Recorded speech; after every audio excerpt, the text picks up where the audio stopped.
How to change language in Etsy. In this video, I'm going to show you how you can customize that.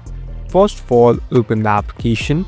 Now, here on the right top, you can see a profile icon. Simply tap on the profile icon, and here there is a section called Settings. Simply tap on Settings. So now we're in the Settings interface. Here you can find different options and can even customize it. Here, tap on Select Language. So here you'll be able to find different languages that are available.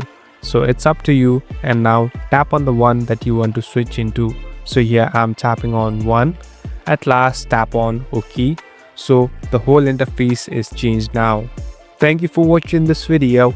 I hope this video will help you